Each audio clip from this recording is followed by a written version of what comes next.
Hello everyone, स्वागत है आपका नॉलेज द एम्बिशन के सेशन में। तो हिमाचल प्रदेश ब्रीफ स्टडीज़ की सीरीज़ में आज का हमारा डिस्ट्रिक्ट है डिस्ट्रिक्ट बिलासपुर। इससे पहले हमीरपुर डिस्ट्रिक्ट को हम पहले डिस्कस कर चुके हैं, उसके एमसीक्यूज़ के कुछ एक पार्ट्स रहते हैं, उन्हें हम आगे आने वाले सेशंस में डिस्कस कर लेंगे। तो आज का हमारा डिस्ट्रिक्ट है बिलासपुर। बिलासपुर डिस्ट्रिक्ट को हम यहाँ पर डिस्कस करेंगे। तो शुरुआत करते हैं, चलिए शुरू करते हैं। और सबसे पहले यदि आप चैनल पर पहली बार चैनल को सब्सक्राइब जरूर कर लें और नोटिफिकेशन बेल को भी ऑन कर लें ताकि आने वाले सभी रेगुलर अपडेट जो है आप तक रेगुलरली पहुँचते रहें। तो स्टार्ट करते हैं हमारे डिस्ट्रिक्ट बिलासपुर। सबसे पहले आप यहाँ पर देख सकते हो, ये कुछ एक डिटेल्स मैंने यहाँ पर लिख के रखी हुई हैं। तो यही सबसे पहले हम यहाँ पर जानेंगे बिलासपुर डिस्ट्रिक्ट के बारे में। सबसे पहले आपको पता होना चाहिए कि बिलासपुर डिस्ट्रिक्ट जो है वो इस्टेब्लिश कब हुआ था, यानी जिले के रूप में इसका गठन कब हुआ था। सबसे पहला पॉइंट हमारा यहीं पर बनता है। किसी भी डिस्ट्रिक्ट को स्टार्ट करने से पहले सबसे पहला पॉइंट यही बनता है। तो इस्टेब्लिश हुआ था ये आपका 1 जुलाई 1954 को। 1 जुलाई 1954 को बिलासपुर का जिले के रूप में गठन हुआ था। अब सबसे पहले यहाँ पर हम ओवरव्यू देखेंगे इसका, जो भी इंपॉर्टेंट पॉइंट्स है आपको एज इट इज याद रखने। इसके बाद हम इसकी हिस्ट्री पे भी चलेंगे, तो हिस्ट्री को भी हम नेक्स्ट पार्ट में जरूर डिस्कस करेंगे। इस्टेब्लिशमेंट हमने देख ली, जिले के रूप में गठन हुआ था इसका 1 जुलाई 1954 को। अब बात करते हैं नेक्स्ट नंबर 2, टोटल एरिया। तो टोटल जियोग्राफिकल एरिया कितना है, यानी कुल क्षेत्रफल कितना है बिलासपुर जिले का, तो ये है आपका 1167 स्क्वायर किलोमीटर, यानी वर्ग किलोमीटर। 1167 वर्ग किलोमीटर जो है वो बिलासपुर का टोटल ज्योग्राफिकल एरिया है। डिस्ट्रिक्ट हेडक्वार्टर की बात करें तो डिस्ट्रिक्ट हेडक्वार्टर इसका बिलासपुर में ही है, बिलासपुर।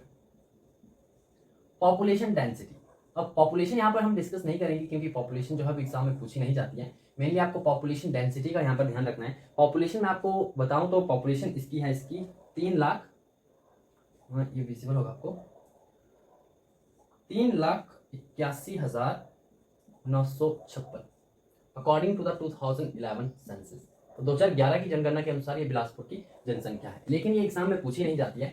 आपको मेन फोकस करना है यहाँ पर पॉपुलेशन डेंसिटी के ऊपर। तो पॉपुलेशन डेंसिटी कितनी है बिलासपुर जिले की, तो पॉपुलेशन डेंसिटी यानी जनसंख्या घनत्व, तो घनत्व की बात करें तो ये है आपका 327, और ये भी अकॉर्डिंग टू 2011 सेंसस, यानी 2011 की जनगणना के अनुसार जो पॉपुलेशन डेंसिटी है बिलासपुर डिस्ट्रिक्ट की वो है 327।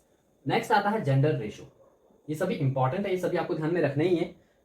जेंडर रेशो की बात करें, लिंग अनुपात, तो ये भी 2011 की जनगणना के अनुसार 981:1000। ये रेशो किस प्रकार से होता है, ये आती हैं आपकी फीमेल्स और ये आते हैं मेल्स, यानी 1000 मेल्स के ऊपर जो है वो 981 फीमेल्स यहाँ पर पाई जाती हैं। ये जेंडर रेशो हो गया। नेक्स्ट आता है आपका इंपॉर्टेंट पॉइंट, लिटरेसी रेट। तो बिलासपुर डिस्ट्रिक्ट का जो लिटरेसी रेट है वो है आपका 84.59%। 84.59% जो है यहाँ का लिटरेसी रेट है। नेक्स्ट है पॉपुलेशन ग्रोथ। तो ये आपकी पॉपुलेशन ग्रोथ जो है अकॉर्डिंग टू 2001 टू 2011, 2001 से लेकर 2011 के बीच में जो आपकी पॉपुलेशन ग्रोथ रही है बिलासपुर डिस्ट्रिक्ट की, वो रही है आपकी 12.05% जनसंख्या में वृद्धि हुई है इन 10 सालों में। Okay, next total villages. तो हमीरपुर जिले में कुल कितने गांव हैं, कुल गांव की बात करें तो कुल गांव यहाँ पर 1061 हैं। इसमें से अगर बात करें आबाद गांव, क्योंकि कई बार आबाद गांव भी पूछ लिया जाता है एग्जाम में, तो बिलासपुर जिले में जो आबाद गांव है वो है आपके 965। ये आपको ध्यान में रखना है, 965 जो है कुल आबाद गांव है बिलासपुर जिले में। नेक्स्ट आपका यहाँ पर दिया है ग्राम पंचायत। बिलासपुर जिले में कुल कितनी ग्राम पंचायत हैं, तो इसमें कुल जो है वो 151 कुल ग्राम पंचायतें हैं। चाइल्ड सेक्स रेशो की बात करें तो ये है आपका 900 चाइल्ड सेक्स रेशो। तो ये सभी 8 पॉइंट हमने यहाँ पर डिस्कस कर लिए, ये सभी इंपॉर्टेंट है ओवरव्यू, इनसे डायरेक्ट ही क्वेश्चन पूछ लिया जाता है, तो ये सभी आपको ध्यान में रखनी है।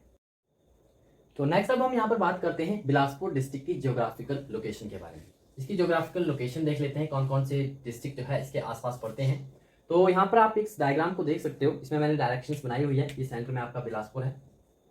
मैप तो मैं नहीं बना सका, लेकिन इस डायग्राम के थ्रू आपको मैं समझाने की कोशिश करूंगा। अब यहाँ पर हम बात करते हैं, ये आपका सेंटर में बिलासपुर है। तो बिलासपुर के जो है पूर्व में, ये पूर्व, पश्चिम, उत्तर एंड दक्षिण, पूर्व में कौन कौन से डिस्ट्रिक्ट पड़ते हैं, तो बिलासपुर के पूर्व में जो है पहला डिस्ट्रिक्ट पड़ता है आपका मंडी और दूसरा डिस्ट्रिक्ट पड़ता है सोलन। तो मंडी और सोलन जो है ये बिलासपुर के पूर्व में पड़ते हैं। इसके अलावा पश्चिम में बात करें तो पश्चिम में जो है बिलासपुर के पश्चिम में पंजाब पड़ता है। उत्तर की बात करें तो उत्तर में पहला डिस्ट्रिक्ट पड़ता है आपका हमीरपुर और दूसरा पड़ता है मंडी। इसकी लोकेशन कुछ इस तरह से है कि इसके पूर्व में भी मंडी पड़ता है और दक्षिण में भी मंडी जो है वो आता है। नेक्स्ट बात करते हैं हम साउथ की यानी दक्षिण की। तो बिलासपुर डिस्ट्रिक्ट के दक्षिण में जो है वो सोलन जिला पड़ता है। और बात करें हम उत्तर पश्चिम की तो बिलासपुर जिले के उत्तर पश्चिम में जो है एक जिला पड़ता है वो है ऊना। तो इस प्रकार से आपको ध्यान में रखना है, ये ऊना, हमीरपुर, मंडी, ये हो गया आपकी 3 और एक सोलन। 4 डिस्ट्रिक्ट से, हिमाचल प्रदेश के 4 डिस्ट्रिक्ट से ये घिरा हुआ है और साथ में एक अदर स्टेट भी है आपका पंजाब। तो इस प्रकार से ये बिलासपुर की लोकेशन है। एक बार फिर से मैं रिपीट कर देता हूँ, इसके ईस्ट में जो है वो मंडी है और सोलन है। वेस्ट की बात करूं तो वेस्ट में पंजाब है, नॉर्थ वेस्ट में ऊना है, नॉर्थ में हमीरपुर है और मंडी है, और साउथ की बात करूं तो साउथ में जो है वो सोलन जिला है। तो इस प्रकार की बिलासपुर जिले की जो है वो जियोग्राफिकल लोकेशन है। तो नेक्स्ट अब हमारा टॉपिक है बिलासपुर जिले की पहाड़ियां और धार। अब इन्हें पहाड़ियां भी कहा जाता है और धार भी कहा जाता है। तो बिलासपुर जिला काफी फेमस है यहाँ की धारों के लिए, तो इन्हें भी हम यहाँ पर डिस्कस करेंगे। फर्स्ट ऑफ ऑल बिलासपुर का आपको पुराना नाम मैं आपको पहले बताना भूल चुका हूँ। इसका पुराना नाम आप ध्यान में रखिएगा, इसे कहा जाता है कहलूर। और बिलासपुर जिले में कहलूरी भाषा भी बोली जाती है, ये भी आपको ध्यान में रखना है, इसे कहलूर कहा जाता था। और यहाँ पर बिलासपुर जिले को सतधार कहलूर भी कहा जाता है। क्यों? इसके पीछे भी रीजन है, इसे सतधार कहलूर क्यों कहा जाता है, क्योंकि यहाँ पर जो है 7 धारें, 7 धार या फिर पहाड़ियां जो है वो स्थित है। बिलासपुर जिले में मुख्य रूप से 7 धारें या फिर पहाड़ियां आप कह सकते हो ये स्थित है, जिसके लिए फेमस है और इसे सतधार कहलूर भी कहा जाता है। अब ये पहाड़ियां कौन कौन सी है इसकी लिस्ट मैंने आपको यहाँ पर दी हुई है, एक बार आप इसके नाम पढ़ लीजिएगा। इनके नाम इंपॉर्टेंट आपको ध्यान में रखने हैं। पहली आपकी धार आती है नैना देवी की पहाड़ियां, नैना देवी पहाड़ियां। दूसरी आती है कोट पहाड़ी या फिर धार। तीसरी आती है झंझार धार। चौथी आती है त्योन धार। पांचवी है आपकी बांदला धार। नेक्स्ट वन है रतनपुर धार एंड लास्ट है आपकी बहादुरपुर धार। तो ये सभी धारें कुल मिला के 7 धारें जो है ये बिलासपुर जिले में पड़ती हैं आपकी, इसीलिए इसे सतधार कहलूर भी कहा जाता है। अब इसके बारे में कुछ एक इंपॉर्टेंट आप डिटेल्स ध्यान में रखिएगा। सबसे पहले यहाँ पर हम बात करते हैं नैना देवी पहाड़ियों की। तो नैना देवी पहाड़ियां, और इन नैना देवी पहाड़ियों में ही स्थित है एक नैना देवी का टेम्पल। इन टेम्पल्स के बारे में भी आगे हम बात करेंगे। पहले हम यहाँ पर पहाड़ियों को देख लेते हैं। नैना देवी पहाड़ियां, इस पहाड़ी पर क्या है फर्स्ट ऑफ ऑल, तो नैना देवी जी का टेम्पल है। यहाँ पर टेम्पल है एक, किसका? नैना देवी जी का, नैना देवी का फर्स्ट थिंग, इसीलिए फेमस है। नैना देवी का टेम्पल यहाँ पर स्थित है। और कोट कहलूर किला और फतेहपुर किला जो है, कोट कहलूर किला, कौन सा? कोट कहलूर किला, कोट कहलूर किला नंबर 1 एंड नंबर 2 फतेहपुर किला। तो ये दोनों किले जो हैं ये इसी पहाड़ी पर स्थित है, नैना देवी की पहाड़ियां। इन्हीं किला पर आपका पहला नैना देवी जी का टेम्पल स्थित है, कोट कहलूर किला स्थित है और फतेहपुर का किला भी इन्हीं पहाड़ियों पर स्थित है। नेक्स्ट अब हम बात करते हैं कोट पहाड़ी या फिर कोट धार की। ये आपको विजिबल होगा, इसे मैं यहाँ पर मिटाने वाला हूं। अब हम नेक्स्ट बात करते हैं कोट धार की। तो ये सेकंड धार है बिलासपुर जिले की। और कोट धार की बात करें तो कोट धार में जो है एक किला स्थित है जिसका नाम है बरछेटू किला। बरछेटू या छोटू कुछ इसका नाम है, बरछोटू किला। नैना देवी पहाड़ियों पर हमने देख लिया आपका एक फतेहपुर किला स्थित है, और साथ ही में बात करें तो दूसरा कोट कहलूर किला स्थित है। नैना देवी जी का मंदिर स्थित है। कोट पहाड़ी धार की बात करें तो यहाँ पर बरछेटू किला स्थित है। नेक्स्ट धार है आपकी झंझार धार। तो झंझार धार क्यों फेमस है? क्योंकि झंझार धार जो है यहाँ पर सीरखड़ है। सीरखड़ नदियों की बात भी हम आगे करने वाले हैं। बिलासपुर जिले में मेनली मेजर रिवर की बात करें तो सतलुज रिवर ही पाई जाती है, लेकिन अन्य भी कई सारी खड्डें जो है वो बिलासपुर जिले में पाई जाती हैं। तो जो आपकी सीरखड़ है, सीरखड़ जो बिलासपुर जिले में ही बहती है, सीरखड़, ये इस झंझार धार को जो है वो 2 भागों में बांटती है। तो एग्जाम में आपसे पूछा जा सकता है कि झंझार धार को जो है वो कौन सी खड़ 2 भागों में बांटती है। तो आपको ध्यान में रखना है सीर खड़ जो है वो झंझार धार को 2 बराबर भागों में बांटती है। इसके अलावा यहाँ पर गुग्गा गिरवी और देवी भड़ोली का मंदिर स्थित है। 2 मंदिर यहाँ पर स्थित है। पहला है कौन सा? गुग्गा घड़ेरवी, और यहाँ पर आपका दूसरा टेम्पल स्थित है। दूसरे टेम्पल का नाम है देवी भड़ोली, देवी भड़ोली।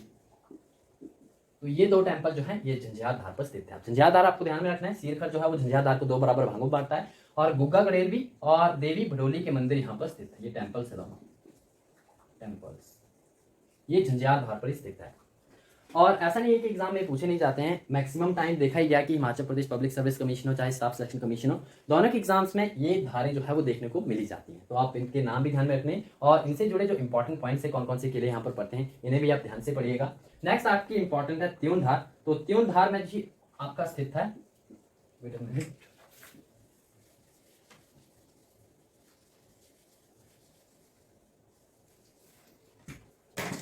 त्योन धार में स्थित है आपका त्योन किला। ये बिलासपुर डिस्ट्रिक्ट की चौथी धार हम डिस्कस कर रहे हैं, और यहां पर पड़ता है आपका त्योन किला।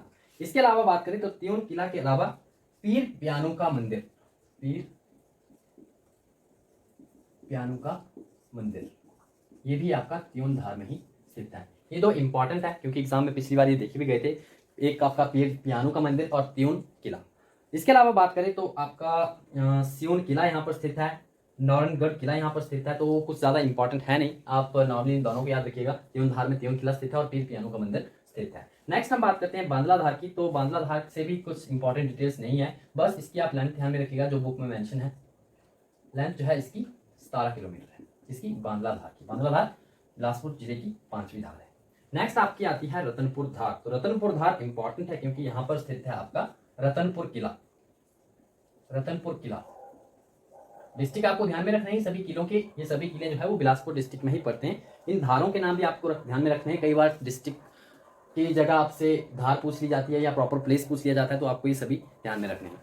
तो रतनपुर धार में स्थित है आपका रतनपुर किला। इसके अलावा बात करें तो ये जो आपका रतनपुर किला है, यहाँ पर डेविड ऑक्टरलोनी ने गोरखा कमांडर अमर सिंह थापा को हराया था, इसलिए मोस्ट इंपॉर्टेंट ये हो जाता है, मोस्ट इंपॉर्टेंट। क्यों? क्योंकि रतनपुर धार में रतनपुर किला है और यहीं पर जो है डेविड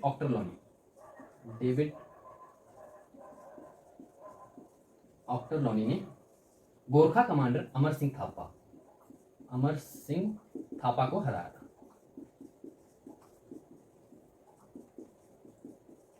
ओके, तो यदि आपसे पूछ लिया जाए कि डेविड ऑक्टरलोनी ने अमर सिंह थापा को कहां पर हराया था, तो ये रतनपुर किला में हराया था। रतनपुर किला कहां पर है? बिलासपुर डिस्ट्रिक्ट में, बिलासपुर डिस्ट्रिक्ट की रतनपुर धार पर ये स्थित है। नेक्स्ट आपका लास्ट है बहादुरपुर धार। अब यहां पर भी एक इंपॉर्टेंट किला है आपका, वो है आपका बहादुरपुर किला। तो नाम से भी यहाँ पर किले स्थित हैं, इन धारों के नाम से भी किलों के नाम रखे गए हैं। तो बहादुरपुर किले की हम यहाँ पर बात कर रहे हैं। यहाँ पर स्थित है आपका नंबर 1 बहादुरपुर किला, ये आपका बिलासपुर डिस्ट्रिक्ट में है, बिलासपुर डिस्ट्रिक्ट की बहादुरपुर धार में। इसके अलावा बात करें तो बहादुरपुर किला जो है वो राजा बिजाई चंद का ग्रीष्मकालीन आवास भी था। इसका राजा बिजाई चंद इनका जो है ग्रीष्मकालीन आवास था बहादुरपुर किला।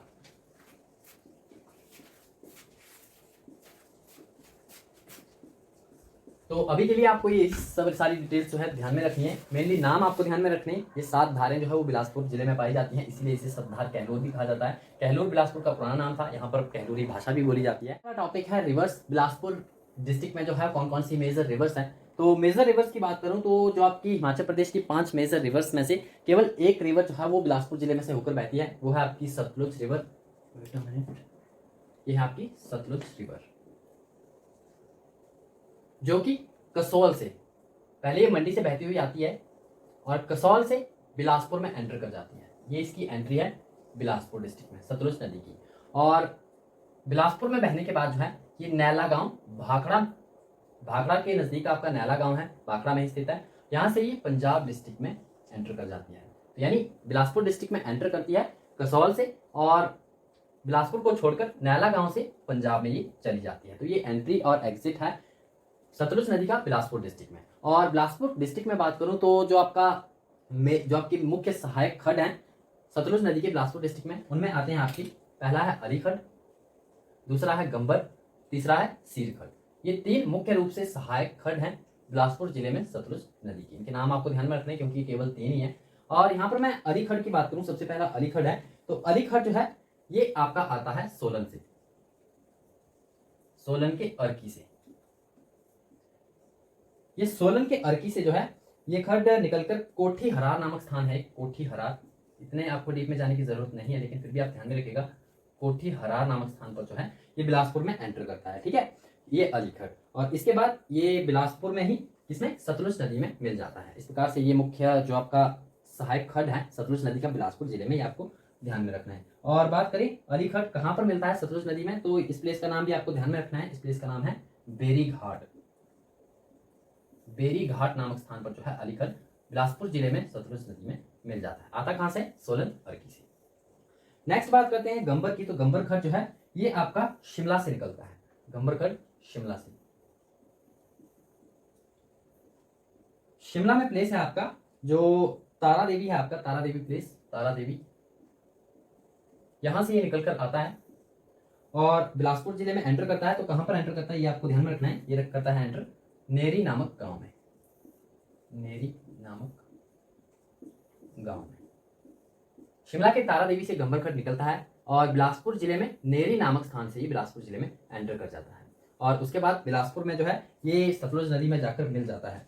और सतलुज नदी में कहां पर मिलता है तो ये भी आपको नाम अगर चाहिए तो इसका नाम है आपका डंगरान, डंगरान नामक स्थान पर, डंगरान नामक स्थान पर जो है ये सतलुज नदी में मिल जाता है। नेक्स्ट है आपका सीरखड्ड। सीरखड्ड मोस्ट इंपॉर्टेंट, इसे आप नोट कीजिएगा क्योंकि ये बिलासपुर जिले में सतलुज नदी का सबसे बड़ा सहायक खड्ड है सीरखड्ड। ध्यान में रखना आपको, सतलुज नदी का सबसे सहायक बड़ी सहायक नदी कौन सी है बिलासपुर में, तो वो आपका सीरखड्ड है। अब ये खड्ड जो है ये बालघर के पास जो है वो सुकर खड्ड इसमें आकर मिलती है। बालघर, बालघाट, सीरखड्ड आपका रहता है और ये बालघाट नामक स्थान पर एक और खड्ड इसमें आकर मिलता है, सुकर खड्ड। इसका भी आपको नाम ध्यान में रखना है। और बाद में ये दोनों जाकर जो है वो सतलुज नदी में मिल जाते हैं। तो मेनली इसके बारे में आपको यही ध्यान रखना है कि ये बिलासपुर जिले में जो है वो बिलासपुर सतलुज नदी की सबसे बड़ी सहायक नदी है कौन सी, सीरखड्ड। तो ये आपकी मेजर रिवर्स होगी। रिवर्स से और कोई भी क्वेश्चन जो है वो बिलासपुर जिले से इससे बाहर नहीं पूछा जाता है। जितना भी यहाँ पर बताया अगर आप उतना भी ध्यान में रखोगे तो इनफ है आपके एग्जाम के लिए। तो नाउ हमारा नेक्स्ट टॉपिक है टैंक या फिर टोबा। अब जैसा कि हमने पहले डिस्कस किया कि बिलासपुर जिला जो है वो काफ़ी फेमस है यहाँ की धारों के लिए, जिस प्रकार से यहाँ पर 7 धारें पाई जाती हैं और इन्हीं धारों के करके जो है इसे सतधार कहलूर के नाम से भी जाना जाता है। तो इसके अलावा भी बिलासपुर आपका फेमस है, वो फेमस है टैंक के लिए, क्योंकि यहाँ पर जो मेजर इंपॉर्टेंट टैंक्स हैं इनके लिए भी काफ़ी ज़्यादा बिलासपुर जिला है जो है वो फेमस है। अब यहाँ पर स्थानीय भाषा में बात करें तो ये जो टोबा नाम है ये बिलासपुर जिले की स्थानीय भाषा में जो है टैंक को टोबा कहा जाता है। स्थानीय भाषा में, बिलासपुर जिले की स्थानीय भाषा में जो है टैंक को टोबा कहा जाता है। ओके, तो यहाँ पर जो आपके मेन इंपॉर्टेंट टैंक्स हैं जो अक्सर एग्जाम में पूछे जाते हैं, पहला है आपका जगत खाना टैंक, दूसरा है स्वर्घाट टैंक और तीसरा है टैंक संगवाना। पहले तो आप इसके नाम को ध्यान में रखिएगा, Jagat Khana tank, Swarghat tank and tank Sangwana. Okay, अब इनकी स्टैब्लिशमेंट की बात करें तो ये जो आपके पहले 2 टैंक हैं, जगत खाना टैंक और स्वर्घाट टैंक, तो इनका निर्माण किया गया था वर्ष 1874 में। वर्ष 1874 में जो है इनका निर्माण करवाया गया था राजा हीराचंद के द्वारा। राजा हीराचंद, वर्ष 1874 में राजा हीराचंद के द्वारा जो है वो जगत खाना टैंक और स्वर्घाट टैंक का निर्माण करवाया गया था। तो इन 2 टैंकों में कोई कंफ्यूजन नहीं है, आपको पता है ये 2 टैंक जिन्हें स्थानीय भाषा में टोबा कहा जाता है, बिलासपुर डिस्ट्रिक्ट में ये आपके पड़ते हैं। निर्माण हुआ था 1874 में और निर्माण करवाया गया था राजा हीराचंद के द्वारा।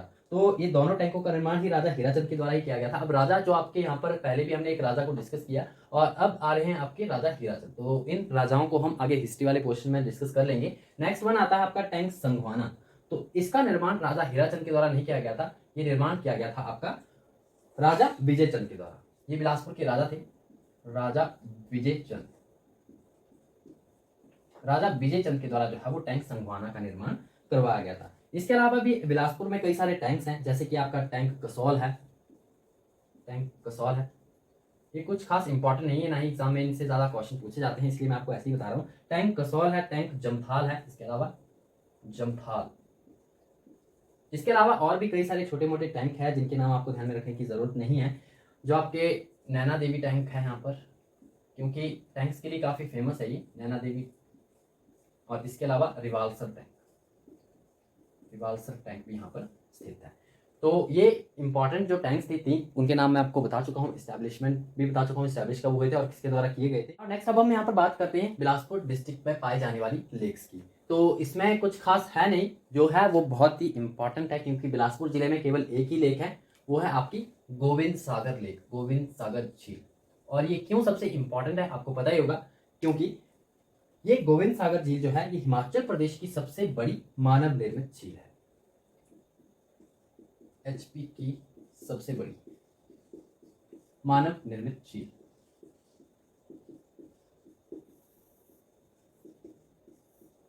इसीलिए ये मोस्ट इंपॉर्टेंट मैं इसे कह रहा हूं, भले एक ही लेक है लेकिन मोस्ट इंपॉर्टेंट लेक जो है वो बिलासपुर जिले में स्थित है। अब बात करें इस झील की, तो ये झील बनी है सतलुज नदी के ऊपर, नंबर 1। सेकंड वन, भाखड़ा बांध यहीं पर है आपका।